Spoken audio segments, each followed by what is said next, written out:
And flow and rhythm, like any other circuit, is the name of the game here at Spa. If you get the rhythm right, there's the... Oh, and that is a very big one indeed. It's Jacques Villeneuve. Jacques Villeneuve, who had his suspension collapse yesterday. Well, this has to be the unluckiest man in Formula One this year. And amazingly, look at that car. And Jacques Villeneuve gets out of it, and he appears to be perfectly all right. Well, that's Eau Rouge where he went off last year. And we were saying earlier on, weren't we? The red flag is out, as you've seen. But we were saying earlier on, and he had the massive speed over the top there on his earlier run. He's very, very brave through there. And for the second consecutive year, Jacques Villeneuve has been too ambitious in Eau Rouge. Identical circumstances. If you could overlay Jacques Villeneuve in the Williams last year and Jacques Villeneuve in the BAR this year, I think it would be inch for inch the same accident. And thank heavens the result is the same. A perfectly all right driver, albeit a very injured motor car. And of course, without a doubt, yes, the session has been stopped because they've got to get that broken machinery off the track. And look at the energy that's absorbed there. And look at the, isn't this incredible? He was doing an enormous speed when he went off and into the tyres. And that's another indication of how good the safety conditions are in Formula One these days. As Craig Pollock, who must be thinking, what else can possibly go wrong this year, gets off the pit lane gantry at the BAR position. You might also be thinking that's another $500,000 just gone in the wall, because that destroys everything. The chassis, of course, all the suspension. Inevitably, it would have broken the engine and the gearbox too. So that car absolutely just disposable. Throw it away. There's very little they can take off of that.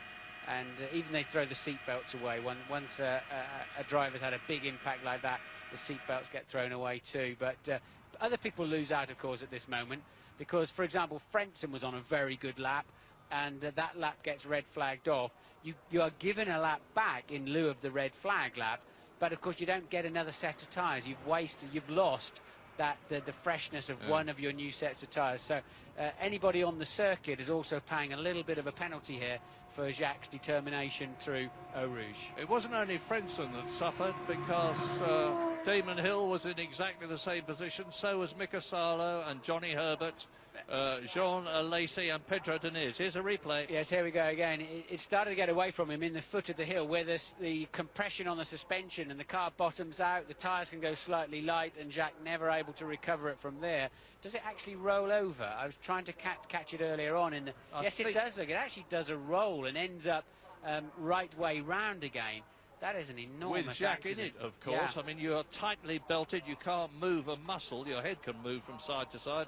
And if we saw all that in slow motion again, his head would be plummeting like a pendulum from side to side of the car. Yes, and what's also worrying when you roll over in gravel like that is that the roll bar above your head can often dig into the gravel and still leave you exposed for hitting your head on the ground. Now, an incredible situation is that, as a matter of course, the BAR people are getting the spare car ready, because, as a matter of course, Formula One being what it is, notwithstanding the fact that Jacques Villeneuve has just been involved in that absolutely mammoth crash at about 160 miles an hour, but they just expect him to come doubling back and get in the spare car and go out. And he will, and he'll probably be very quick indeed. But so, whilst that debris is being cleared up, and you have a look at the runoff area for the corner, with 28 minutes and 51 seconds still to be run when the session is restarted, let's absorb what the situation is. Well, no, let's have a look again at Jacques Villeneuve going off. Back end goes straight into those rows of tyres with... And immediately just calmly lifts his visor, gets out of the car, having undone his safety belts, waves to the crowd and sprints back. Yes, Mika Häkkinen fastest. David Coulthard second fastest. So it's looking, as Mika Häkkinen there talks to Adrian Newey, the technical head of McLaren in the garage, like another McLaren front row. And Louise has got Craig Pollock with her. Yes, I have. Craig, that was one hell of a shunt your driver just had.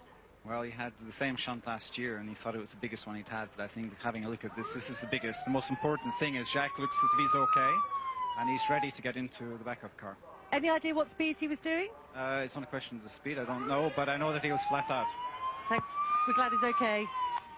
Well, we've just seen Jack walking into the garage with Erwin Gollner, who is the physio at the BAR team and would have been the first chap to look at him.